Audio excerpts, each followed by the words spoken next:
আশফাকুল্লাহ খান তৎকালীন 1925 সালে কাকরি ট্রেন অ্যাকশনের সঙ্গে যুক্ত হন। কাকরিতে ট্রেন, ইংরেজদের মাল যাচ্ছিল ওই ট্রেনেতে অ্যাকশন করেছিল, অস্ত্র দিয়ে আঘাত করেছিল। মাওলানা আশফাকুল্লাহ খান, রামপ্রসাদ বিসমিল সহ বহু মানুষের ফাঁসির কাস্টে ঝোলানো হয়েছিল।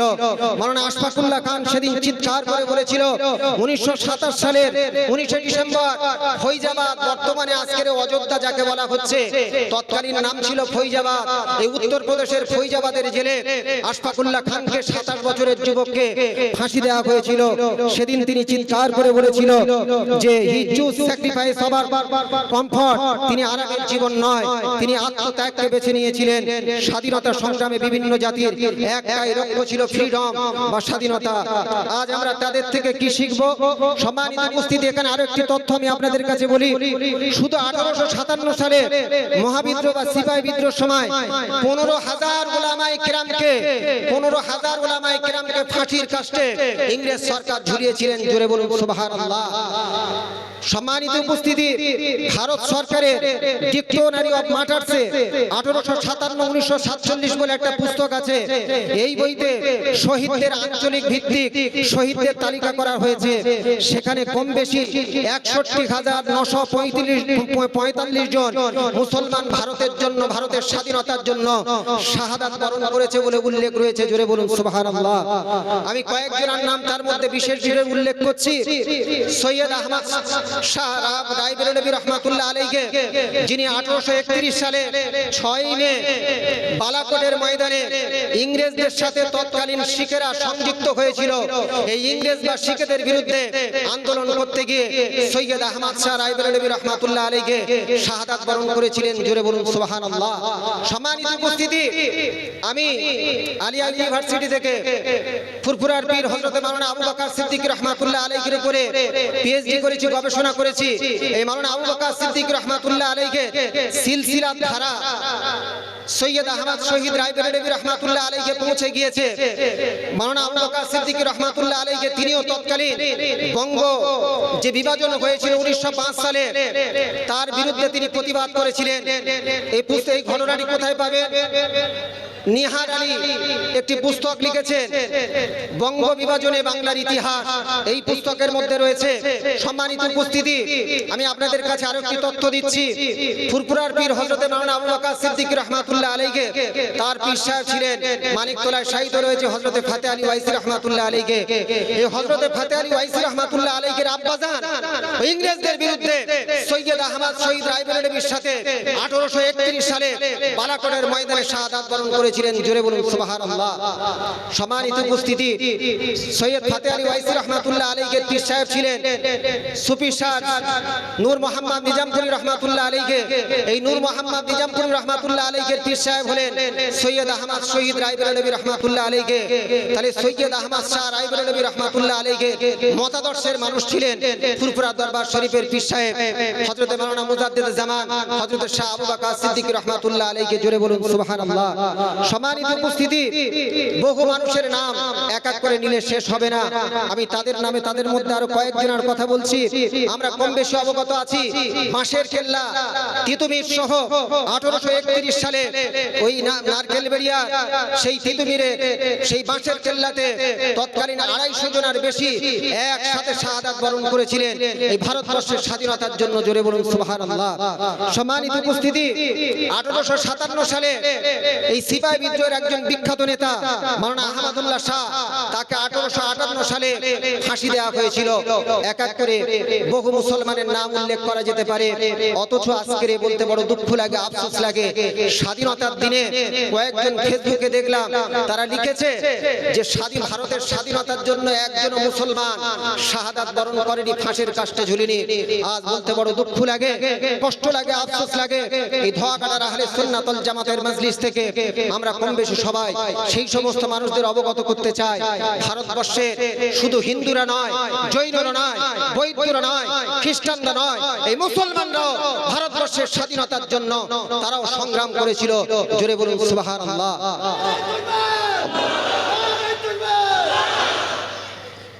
সম্মানিত উপস্থিতি, আমি আপনাদের কাছে আরেকটি কথা বলতে চাই। সব মিলিয়ে আমি কোরআনের দিকে ফিরে আসি। ইতিহাস আমাদের শিক্ষা দেয়, কোরআন আমাদের পথ দেখায়। আল্লাহ পবিত্র কোরআনের পারা নাম্বার 4 পৃষ্ঠা নাম্বার 2 সূরা আলে ইমরানের 103 নম্বর আয়াতের মধ্যে বলেছেন, ওয়া আতাসিমু বিহাবলিল্লাহি জামিআন ওয়া লা তাফাররাকু।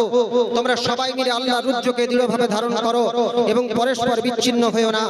ভাইরা, শুধু এটি একটি আয়াত নয়, এটি একটি জাতি গঠনের নীতি। সম্মানিত উপস্থিতি, আমাদের এই ভারতবর্ষের সংবিধান, দ্য ইন্ডিয়ান কনস্টিটিউশন, ভারতবর্ষের সংবিধান যিনি লিখেছেন, যার নেতৃত্বে হয়েছিল, তিনি হলেন ডক্টর বি.আর. আম্বেদকর। এই ডক্টর বি.আর. আম্বেদকরের ইতিহাস আমরা পড়েছি। তার জাতি নিম্ন বর্ণের ছিল বলে তাকে স্কুলে ঠিক মতন পানি খাওয়ার জায়গায় ট্যাপ কলে পানি খেতে দিতে দেওয়া হতো না। আজ আমরা এমন ভারতবর্ষ চাই না, আমরা সম্প্রীতির ভারতবর্ষ চাই। Doctor B.R.. Ambedkar Indian constitution 1950 সালের 26শে জানুয়ারিতে ভারতবর্ষের বুকে এফেক্ট হয়েছিল। সেই দিনকে প্রজাতন্ত্র দিবস বা রিপাবলিক ডে হিসেবে ঘোষিত হয়। কিন্তু আজকে আমি আপনাদের কাছে, এটা একটা গর্বের বিষয় যে ইন্ডিয়ান কনস্টিটিউশন টোটাল পৃথিবীর বুকের সর্ববৃহৎ একটা সংবিধান। সেই সাথে আমি মুসলমানদের একটা অবদান আপনাদের মনে করাতে চাই। লাম্মা হাজারান নবী সাল্লাল্লাহু আলাইহি ওয়াসাল্লাম মিনাল মক্কা ইলাল মদিনা, নবী সাল্লাল্লাহু আলাইহি ওয়াসাল্লাম, আমার আপনার প্রিয় হাবিব সাল্লাল্লাহু আলাইহি ওয়াসাল্লাম মক্কা থেকে মদিনার বুকে যখন হিজরত করেছিলেন, মক্কা থেকে মদিনার বুকে যখন হিজরত করেছিলেন, এই হিজরত করার পরে মদিনার বুকে তিনি মদিনার বুকে চলে যাওয়ার পরে মদিনার বুকে তিনি রাষ্ট্রনায়ক হলেন। 622 সালে তিনি মদিনার সনদ, মদিনার একটা চার্টার অফ দ্য মদিনা, মদিনার সনদ তিনি প্রণয়ন করেছিলেন। ইতিহাস ঘাটলে দেখবেন, ইন্টারনেটে সার্চ করলে আপনারা দেখতে পাবেন, এই মদিনার সনদ ছিল টোটাল পৃথিবীর বুকে প্রথম সংবিধান। জোরে বলুন, এটা জোরে বলা যাবে না? সুবহানাল্লাহ। তাহলে পৃথিবীর প্রথম সংবিধান, the first constitution has been written by the prophet Muhammad sallallahu alaihi wasallam। আমি আপনাদের কাছে মনে করাতে চাই, পৃথিবীর প্রথম সংবিধান আমার আপনার দয়ার নবী মুহাম্মদ রাসূলুল্লাহ সাল্লাল্লাহু আলাইহি ওয়াসাল্লাম তিনি রচনা করেছিলেন। জোরে বলুন সুবহানাল্লাহ। সম্মানিত উপস্থিতি, আল্লাহ রাব্বুল আলামিন সূরা আলে ইমরানের 103 নম্বর আয়াতের লাস্টের দিকে বলেন, ফাআল্লাফা বাইনা কুলুবিকুম ফাসবাহতুম বিনি'মাতিহি ইখওয়ানা। অতঃপর তিনি তোমাদের হৃদয়গুলোর মধ্যে ভালোবাসা সৃষ্টি করলেন, ফলে তোমরা তার অনুগ্রহ পরস্পর ভাই হয়ে গেলে। সম্মানিত ভাইরা, খেয়াল করুন, আল্লাহ শুধু বলেননি এক জায়গা দাঁড়াও, আল্লাহ বলেছেন হৃদয়গুলোকে এক করো, অন্তরগুলোকে এক করো। Unity begins in the heart. ঐক্য শুরু হয়ে থাকে হৃদয় থেকে, কল্প থেকে, অন্তর থেকে। রাসূল সাল্লাল্লাহু আলাইহি ওয়াসাল্লাম বলেছেন, আল মুমিনু লিল মুমিনি কাল বুনিয়ানি ইয়াশাদ্দু বা'দুহু বা'দান। একজন মুমিন অপর মুমিনের জন্য একটা ভবনের মতো, একটা ঘরের মতো, যার একটা অংশ অন্য অংশকে শক্ত করে বা মজবুত করে। সম্মানিত উপস্থিতি, আমি আপনাদের কাছে বলতে চাই, একটা ইট যেমন একটা পাকা বাড়ি বানাতে পারে না, একটা পাথর যেমন একটা প্রাসাদ বানাতে পারে না, একটা মানুষ একটা সমাজ বানাতে পারে না। One brick can not build a place. কিন্তু ইটের সঙ্গে ইট, পাথরের সঙ্গে পাথর, মানুষের সঙ্গে মানুষ, তখন তৈরি হয় শক্তিশালী সমাজ। সম্মানিত উপস্থিতি, আমি আপনাদেরকে মনে করাতে চাই সেই দিনের কথা, যে হিজরতের কথা বলছিলাম। লাম্মা হাজারাস সাহাবা মিন মক্কা ইলাল মদিনা লাম ইয়াতরুকু বুয়ুতাকুম ফাকাত বাল তারাকু আমালুহুম ওয়া তিজারাতুহুম ওয়া ওয়াথানাহুম ওয়া আহলুহুম ওয়া আকারিবুহুম। মক্কার মুহাজিরগণ যারা মক্কা থেকে মদিনার বুকে হিজরত করেছিলেন, তাদেরকে শরীয়তের পরিভাষায় বলা হয় মুহাজির। এই মুহাজিরগুলো যখন মদিনার বুকে এলেন, তারা সব কিছু হারিয়ে ফেলেছিলেন। তারা রাসূলুল্লাহর ভালোবাসায় এসেছিলেন, তারা তাদের বাড়ি হারিয়েছেন, তারা তাদের সম্পদকে হারিয়েছেন, তারা তাদের ব্যবসাকে হারিয়েছিল, তারা তাদের জন্মভূমিকে হারিয়ে ফেলেছিল। কিন্তু মদিনার আনসার সাহাবীরা তাদেরকে বললেন, তোমরা আমাদের ভাই। তারা নিজেরাও যদিও অভাবগ্রস্ত ছিল, কিন্তু তারা বললেন, আনসার সাহাবীরা বললেন, তোমরা আমাদের ভাই। এই সম্পর্কে পবিত্র কোরআনুল কারীমের মধ্যে আল্লাহ রাব্বুল আলামিন বলেন, পবিত্র কোরআনের পারা নাম্বার 28 পৃষ্ঠা নাম্বার 5 সূরাতুল হাশরের আয়াত নাম্বার 9, আল্লাহ বলেছে, ওয়া ইউসিরুনা আলা আনফুসিহিম ওয়ালাউ কানা বিহিম খাসাসা। তারা নিজেদের অপর অন্যদেরকে অগ্রাধিকার দিল, মুহাজিরদেরকে অগ্রাধিকার দিল, যদিও তারা নিজেরা অভাবগ্রস্ত ছিল। এটাই ইসলামী ঐক্য, এটাই ইসলামী ভ্রাতৃত্ব, যে নিজেদের ঠিক মতন খাওয়া হয় না। আনসারী সাহাবীরা তারা মক্কার মুহাজির সাহাবীদেরকে নিজেদের ভাই হিসেবে একসেপ্ট করে নিজের জন্মভূমি ছেড়ে দিল, নিজেদের তাদের ঘর জায়গাগুলো ছেড়ে দিল, নিজেদের ব্যবসাগুলো ছেড়ে দিয়েছিল। এটাই ইসলামে ঐক্য শিখিয়েছে। জোরে বলুন সুবহানাল্লাহ। সম্মানিত ভাইরা, এই মানসিকতা আজকে বদলাতে হবে। আজ আমাদের সমস্যা কি জানেন? আজ আমরা কি করি? কোন ভাই যদি আমাদের মধ্যে এগিয়ে যায়, আমরা তাকে টেনে নামানোর চেষ্টা করি। ভাই একটু ভালো করলে আমরা তাকে হিংসা করি। কোন ভাই যদি একটু সম্মান পায়, আমরা তার বিরুদ্ধে কথা বলি। কোন ভাই যদি একটু সফল হয়, আমরা বলি ও কেন সফল হবে? সম্মানিত উপস্থিতি, এই মানসিকতা বদলাতে হবে। Don't pool your brother down, lift him up. ভাইকে নিচে নামাবেন না, তাকে উপরে উঠতে আমাদের সাহায্য করতে হবে। মহান আল্লাহ রাব্বুল আলামিন পবিত্র কুরআনুল কারীমের পারা নাম্বার 11 পৃষ্ঠা নাম্বার 5 সূরা তাওবার আয়াত নাম্বার 119 নাম্বার আয়াতের মধ্যে আল্লাহ রাব্বুল আলামিন বলেন, ইয়া আইয়ুহাল্লাযীনা আমানুত্তাকুল্লাহ ওয়া কুনু মা'আস সাদিকিন। হে ঈমানদার ব্যক্তিগণেরা, তোমরা আল্লাহকে ভয় করো এবং সত্যবাদীদের সঙ্গে থাকো। সম্মানিত উপস্থিতি, ইয়া আইয়ুহাল মুস্তামিউনাল কিরাম, আল্লাহ এখানে শুধু বলেনি যে শুধু সত্যবাদী হও, আল্লাহ বলেছে ওয়া কুনু মা'আস সাদিকিন, সত্যবাদীদের সঙ্গে থাকো। অর্থাৎ একজন ভালো মানুষ একা ভালো থাকলে হবে না, ভালো মানুষের সঙ্গে ভালো সম্পর্ক তৈরি করতে হবে, একে অপরকে সহযোগিতা করতে হবে, সত্য ন্যায়ের সঙ্গে একসাথে চলতে হবে। আজ আমাদের মুসলমান সমাজে এটাই প্রয়োজন।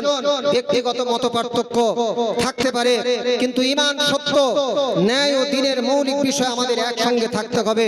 Together we are stronger. ঐক্যবদ্ধ হলে আমরা শক্তিশালী হতে পারবো, বিভক্ত হলে কিন্তু আমরা দুর্বল হয়ে যাব। বিশ্ব রাসূল সাল্লাল্লাহু আলাইহি ওয়াসাল্লাম বলেছেন, আল মুসলিমু আখুল মুসলিম, এক মুসলমান অপর মুসলমানের ভাই। রাসূল সাল্লাল্লাহু আলাইহি ওয়াসাল্লাম আরো বলেছে, সহিহ মুসলিম শরীফের মধ্যে এসেছে, আল্লাহু ফি আউনিল আবদি মা কানাল আবদি ফি আউনিল আখিহি। বান্দা যতক্ষণ তার ভাইয়ের সাহায্য করতে থাকে, আল্লাহ ততক্ষণ ওই বান্দার সাহায্য করতে থাকেন। জোরে বলুন সুবহানাল্লাহ। আর একটু জোরে বলা যাবে সুবহানাল্লাহ। নারী তাকবীর, নারী তাকবীর। আহলে সুন্নাত ওয়াল জামাতের ঐক্যবদ্ধ ধোয়াঘাটা মজলিস, ধোয়াঘাটার বিখ্যাত মজলিস, নারী তাকবীর, নারী তাকবীর।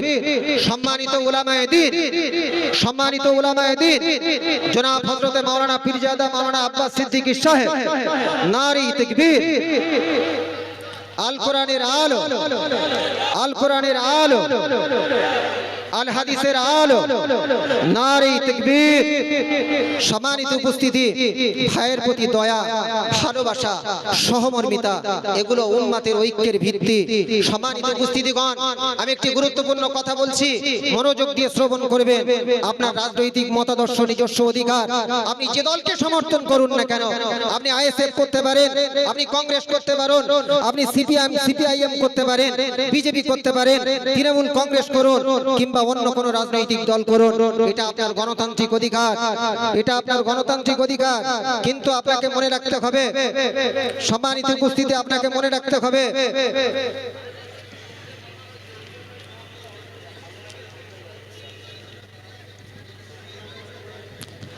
রাজনৈতিক দল আলাদা হতে পারে, রাজনৈতিক মত আলাদা হতে পারে, কিন্তু আমাদের ঈমান এক, আমাদের কিবলা এক, আমাদের কোরআন এক, আমাদের ভ্রাতৃত্ব এক হতে হবে। ঠিক কিনা ভুল বলেন? একবার জোরে বলুন ঠিক কিনা। সম্মানিত উপস্থিতি, রাজনীতিতে আমরা ভিন্ন হতে পারি, কিন্তু মানবিকতায় নয়। মতাদর্শে ভিন্ন হতে পারি, কিন্তু ভ্রাতৃত্বে নয়। Political choices may divide our vote, but they must never divide our heart. রাজনৈতিক পছন্দ আমাদের ভোটকে আলাদা করতে পারে, কিন্তু আমাদের হৃদয়কে আলাদা করা উচিত নয়। বিপদের সময় মুসলমান ভাই হিসেবে একে অপরের পাশে দাঁড়াবো, এটাই আমাদের এই মজলিস থেকে ঐক্যবদ্ধ হয়ে আমাদের প্রতিজ্ঞা করে নিয়ে যেতে হবে। বিভেদ করলে শক্তি চলে যাবে, ডিভিশন মেক্স আস উইক, বিভেদ আমাদের দুর্বল করে, ইউনিটি মেক্স আস স্ট্রং, ঐক্য আমাদের শক্তিশালী করে। আর একটি গুরুত্বপূর্ণ পবিত্র কোরআনুল কারীমের আয়াত উল্লেখ করছি। এই বিষয়ে পবিত্র কোরআনুল কারীমের পারা নাম্বার 1 পৃষ্ঠা নাম্বার 6 সূরার নাম সূরাতুল বাকারা আয়াত নাম্বার 43 আল্লাহ বলেছেন, ওয়া আকিমুস সালাতা ওয়া আতুজ যাকাতা ওয়ারকাউ মা'আর রাকিঈন। তোমরা নামাজ কায়েম করো, যাকাত দাও এবং রুকুকারীদের সঙ্গে রুকু করো। আচ্ছা, নামাজের মধ্যে যদি আমরা তাকাই, কি রুকুনুম দ্বীন মিনাল আরকানিল ইসলাম, নামাজ একটা ইসলামের স্তম্ভ। লিআন্না নবী সাল্লাল্লাহু আলাইহি ওয়াসাল্লাম قال بني الاسلام على خمس شهادة الله اله الا الله وان محمدا عبده ورسوله واقام الصلاة وايتاء الزكاة হজ্জ ওয়া সাওমি রমাদান। রাসূল সাল্লাল্লাহু আলাইহি ওয়াসাল্লাম বলেছেন, ঘর তৈরি করতে গেলে যেমন খুঁটির প্রয়োজন হয়, ইসলাম নামক ঘরের 5টা খুঁটি আছে। প্রথম হলো এক একত্ববাদের বাণী, লা ইলাহা ইল্লাল্লাহ মুহাম্মাদুর রাসূলুল্লাহ সাল্লাল্লাহু আলাইহি ওয়াসাল্লাম, এক আল্লাহ ছাড়া কোনো উপাস্য নাই এবং মুহাম্মদ আল্লাহর প্রিয় বান্দা এবং তার রাসূল। দ্বিতীয় হলো নামাজ প্রতিষ্ঠা করা, 3 নাম্বার হলো যাকাত দেওয়া, চতুর্থ নাম্বার হলো হজ আদায় করা, আর পঞ্চম নাম্বার হলো 1 মাস রোজা রাখা। সম্মানিত উপস্থিতি, এই দিনের ভিতরে নামাজের দিকে যদি আমরা লক্ষ্য করি, নামাজের মধ্যে একটু লক্ষ্য করলে দেখবেন আজ ধনী কোথায়, গরিব কোথায়, শিক্ষিত কোথায়, অশিক্ষিত কোথায়, ডাক্তার কোথায়, শ্রমিক কোথায়, রোগী কোথায়, সবাই এক কাঁধে কাঁধে কাঁধ মিলিয়ে পায়ে পা মিলিয়ে, no VIP line in the prayer. নামাজের মধ্যে কোনো ভিআইপি লাইন নেই। সেই নামাজ আজ মুসলমান আমাদের মধ্যে কোথায়? কবে আমরা নিয়মিত নামাজ আদায় করব? আজ মসজিদগুলোতে মাইক খোলা হচ্ছে জি। সম্মানিত উপস্থিতি, হয়তো আগামীতে মসজিদ বন্ধ হবে, তারপর কি আমাদের নামাজ পড়ার ইচ্ছা হবে? অথচ নামাজ সম্পর্কে আল্লাহ পবিত্র কোরআনুল কারীমের মধ্যে বলেন, পবিত্র কোরআনুল কারীমের পারা নাম্বার 5 পৃষ্ঠা নাম্বার 14 সূরাতুন নিসা আয়াত নাম্বার 103, আল্লাহ বলেছে, ইন্নাস সালাতা কানাত আলাল মুমিনিনা কিতাবাম মাওকুতা। আল্লাহ বললেন, নিশ্চয় নির্দিষ্ট 5 ওয়াক্ত আমি আল্লাহ পাক নামাজকে ফরজ করেছি। এই 5 ওয়াক্ত নামাজ আজকে আমরা কোথায় পড়ছি মুসলমান? জুমার দিনে একদিন নামাজ পড়ি, সারা সপ্তাহ আজকের মসজিদের সঙ্গে আমাদের কোনো সম্পর্ক নাই। মুসলমান, আমি আপনাদের মনে করে দিতে চাই, এই ভারতবর্ষের বুকে 1210 সাল থেকে আর 1857 সাল পর্যন্ত বা 1757 সাল পর্যন্ত মুসলমানরা ভারতবর্ষের বুকে রাজত্ব করেছে। এক সময় মোগল বাদশা ছিল, দাস বংশ ছিল, খিলজি বংশ ছিল, তুগলকি বংশ ছিল। অথচ সেই মুসলমানরা আজ ভারতবর্ষের বুকে লাঞ্ছিত, অপমানিত, অপদস্থ হচ্ছে কেন?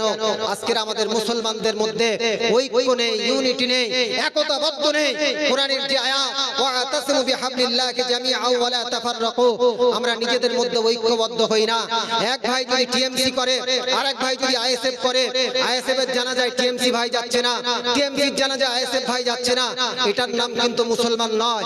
আল্লাহ পাক কোরআনের মধ্যে বললেন, ইন্নাদ দীনা ইনদাল্লাহিল ইসলাম, দ্য বেস্ট রিলিজিয়ন ইজ ইসলাম।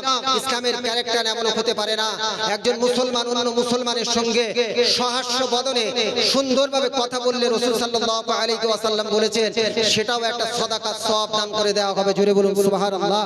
রাসূল সাল্লাল্লাহু আলাইহি ওয়াসাল্লাম বলেছেন, নিজেদের মধ্যে তোমরা ওয়ালা তানাজাউ, তোমরা নিজেদের মধ্যে বিভেদ করো না, তোমরা নিজেদের মধ্যে ঐক্য নষ্ট করো না। তাই আজকের আমাদের মুসলমানদের মধ্যে ঐক্য দরকার। তাই আল্লাহ কোরআনুল কারীমের মধ্যে বললেন, ওয়ারকাউ মা'আর রাকিঈন, তোমরা রুকুকারীদের সঙ্গে রুকু দাও, অর্থাৎ এলন ভাবে একাকী ভাবে চলাফেরা করো না।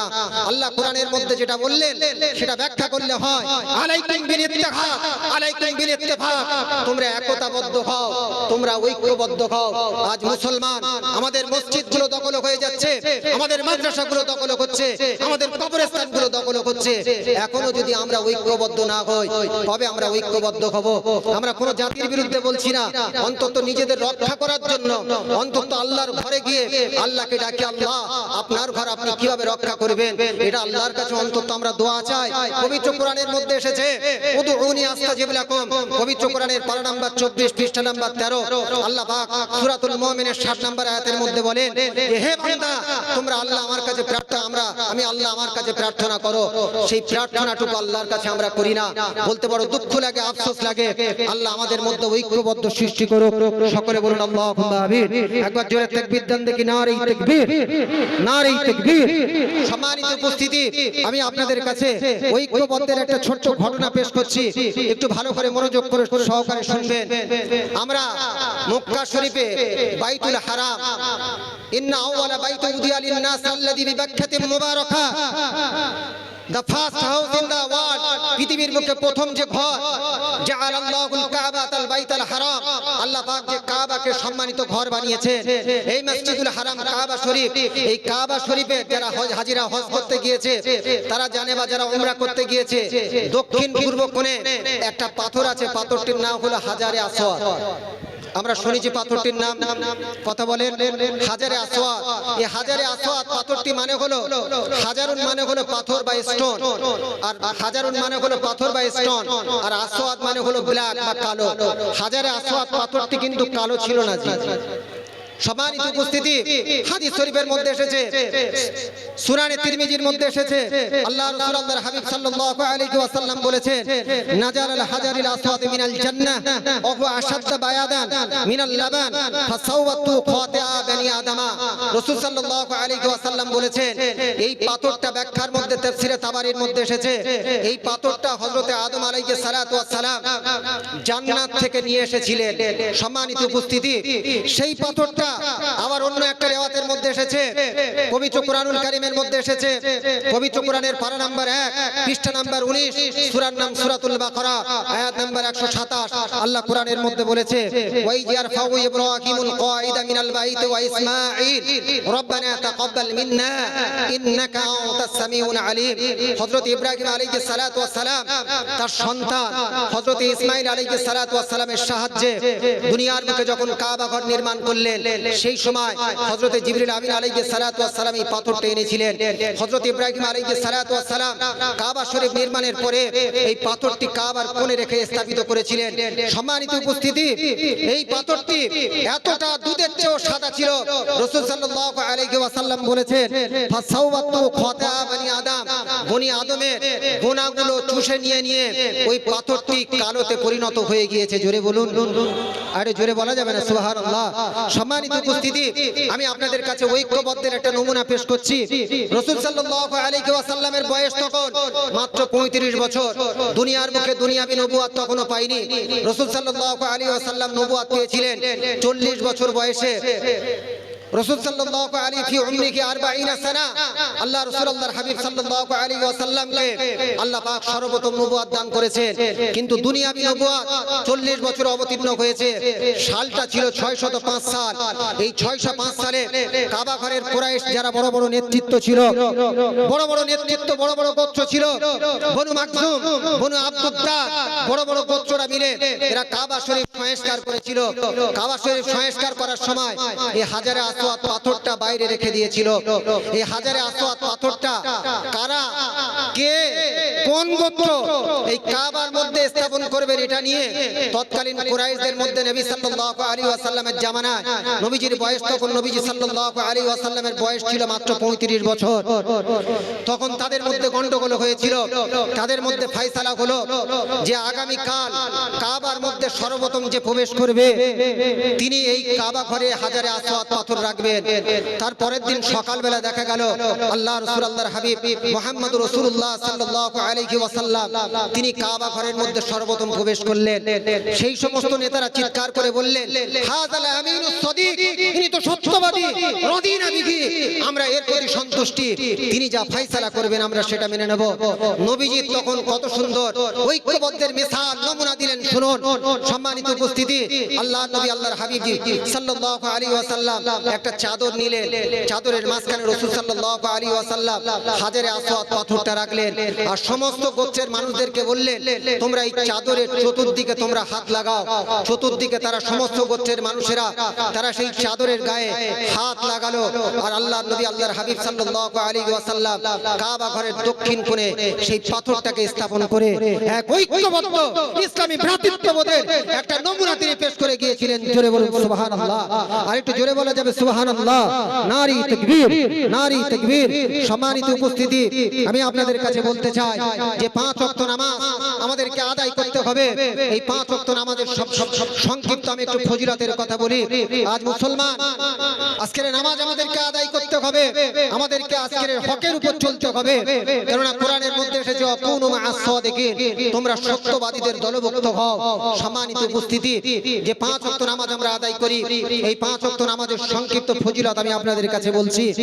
রাসূল সাল্লাল্লাহু আলাইহি ওয়াসাল্লাম বলেছেন, যে ব্যক্তি ফজরের নামাজ আদায় করবে, মান সাল্লা সুবহা ফাহুয়া ফি জিম্মাতিল্লাহ, রাসূল সাল্লাল্লাহু আলাইহি ওয়াসাল্লাম বলেছেন, যে ব্যক্তি ফজরের নামাজ আদায় করবে সারা দিন আল্লাহর জিম্মার মধ্যে সে প্রবেশ করে যাবে। জোরে বলুন সুবহানাল্লাহ, আর একটু জোরে বলা যাবে সুবহানাল্লাহ। নারী তাকবীর, নারী তাকবীর। রাসূল সাল্লাল্লাহু আলাইহি ওয়াসাল্লাম বলেছেন, বাশশিরিল মাশাইন ফি যুলামি ইলাল মাসাজিদ বিন নূরিত তামি ইয়াউমাল কিয়ামা, যারা ভোরবেলা অন্ধকারে ফজরের নামাজ মসজিদে পড়তে যায়, কিয়ামতের দিনে অন্ধকার দিনে আল্লাহ পাক তাদের মাথায় পূর্ণ নূরের তাজ আল্লাহ পাক তাদের পরিধান করে দেবে। জোরে বলুন, এটা জোরে বলা যাবে সুবহানাল্লাহ। হাদিস শরীফের মধ্যে এসেছে ফাদলুস সালাতিল যোহর, যোহরের ফজিলত সম্পর্কে রাসূল সাল্লাল্লাহু আলাইহি ওয়াসাল্লাম বলেছেন, মান হাফাযা আলা 40 রাকাতিন ক্বাবলা আয-যোহর ওয়া 40 বাদাহা হারামাল্লাহু আলান নার। আল্লাহ রাসূল আল্লাহর হাবিব সাল্লাল্লাহু আলাইহি ওয়াসাল্লাম বলেছেন, যে ব্যক্তি যোহরের ফরজ নামাজের পূর্বে 4 রাকাত, অতঃপর যোহরের ফরজ নামাজ 4 রাকাত আদায় করলো, তারপরে যোহরের আরো 4 রাকাত 2 রাকাত সুন্নাত আর 2 রাকাত নফল নামাজ আদায় করলো, রাসূল সাল্লাল্লাহু আলাইহি ওয়াসাল্লাম বলেছেন, হারামাল্লাহু আলান নার, আল্লাহ পাক তার জন্য জাহান্নামের আগুনকে হারাম করে দেবে। জোরে বলুন, আর জোরে বলা যাবে সুবহানাল্লাহ। নারী তাকবীর। সম্মানিত উপস্থিতি, আসরের নামাজের ফজিলত সম্পর্কে রাসূল সাল্লাল্লাহু আলাইহি ওয়াসাল্লাম বলেছেন, মান সাল্লাল বারদাইনে দাখালাল জান্নাহ, যে ব্যক্তি ফজর এবং আসরের নামাজ 2 শীতলের নামাজ আদায় করবে, আল্লাহ পাক তাকে বেশক জান্নাতের মধ্যে প্রবেশ করাবে। জোরে বলুন, আর জোরে বলা যাবে সুবহানাল্লাহ। রাসূল সাল্লাল্লাহু আলাইহি ওয়াসাল্লাম ফাদলুস সালাতিল মাগরিব, মাগরিবের নামাজের ফজিলত সম্পর্কে বলেছেন, আন্না রাসূলুল্লাহ সাল্লাল্লাহু আলাইহি ওয়াসাল্লাম قال لا تزال امه بخير او على الفطره ما لم يؤخر المغرب حتى تستبق النجوم। রাসূল সাল্লাল্লাহু আলাইহি ওয়াসাল্লাম বলেছেন, আমার উম্মত কল্যাণের উপর যতক্ষণ থাকবে, যতক্ষণ তারা মাগরিবের পশ্চিম দিকে একটা তারকা প্রকাশিত হয়, মাগরিবের ওয়াক্তের পরে ওই পশ্চিম দিকে তারকা প্রকাশিত হওয়ার পূর্বে যদি তারা যদি মাগরিবের নামাজকে আদায় করে নেয়, আল্লাহ পাক তাদের জীবনে কল্যাণ দান করবে। জোরে বলুন, আর জোরে বলা যাবে সুবহানাল্লাহ। নারী তাকবীর। সম্মানিত উপস্থিতি, আরেকটি এশার নামাজের ফজিলত সম্পর্কে আপনাদের কাছে বলি। আল্লাহ রাসূল আল্লাহর হাবিব সাল্লাল্লাহু আলাইহি ওয়াসাল্লাম বলেছেন, মান সাল্লাল ইশা ফি জামাআতিন ফাকান্নামা কামা নিসফুল লাইল, যে ব্যক্তি এশার নামাজ জামাত সহকারে আদায় করলো, সে যেন অর্ধেক রাত নফল নামাজ পড়ার মতন সওয়াব আল্লাহ পাক তার আমলনামায় দান করলো। জোরে বলুন, আরে জোরে বলা যাবে সুবহানাল্লাহ।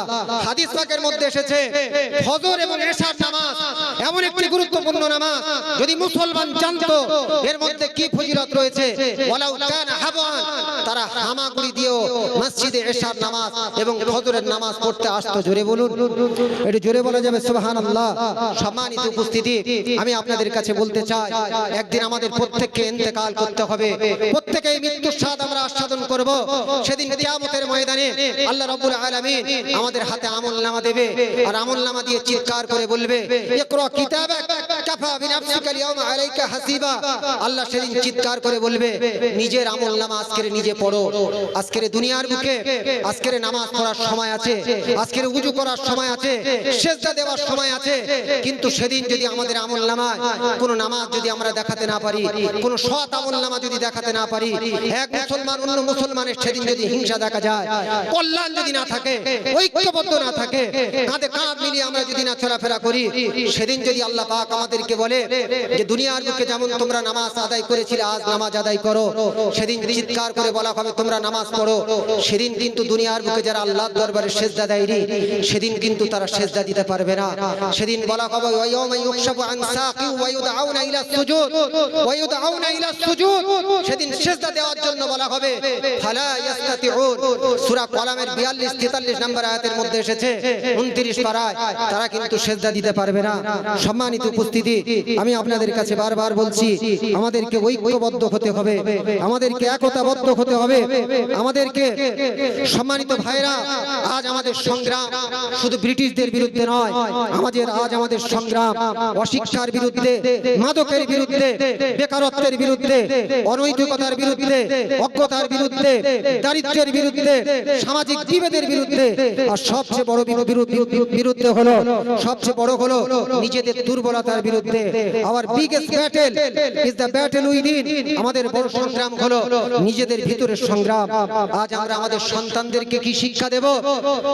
আজ আমরা আমাদের সন্তানদেরকে শুধু মোবাইল দেব না, কিতাব তাদের হাতে কিতাব তুলে দেব, বই তুলে দেব, শুধু তাদেরকে ডিগ্রি দেব না, তাদেরকে উত্তম আখলাক, উত্তম চরিত্র দান করব, শুধু তাদেরকে চাকরির শিক্ষা দেব না, তাদেরকে দায়িত্ববোধ শেখাবো, সমাজের দায়িত্ববোধ শেখাবো, শুধু তাদেরকে দুনিয়া শেখাবো না, তাদেরকে আখিরাতও শেখাবো।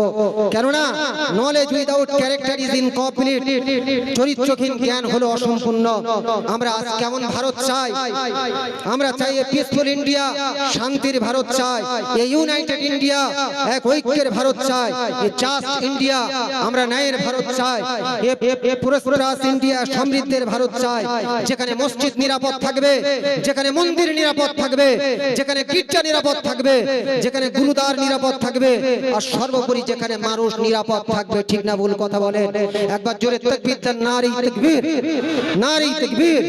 কারণ ইসলাম আমাদের শেখায়, সূরা আল বাকারার মধ্যে এসেছে, সূরা আল বাকারার আয়াত নাম্বার 256 এর মধ্যে এসেছে, লা ইকরাহা ফিদ্দিন, ইসলাম কারোর উপর জোর জবরদস্তি করে না।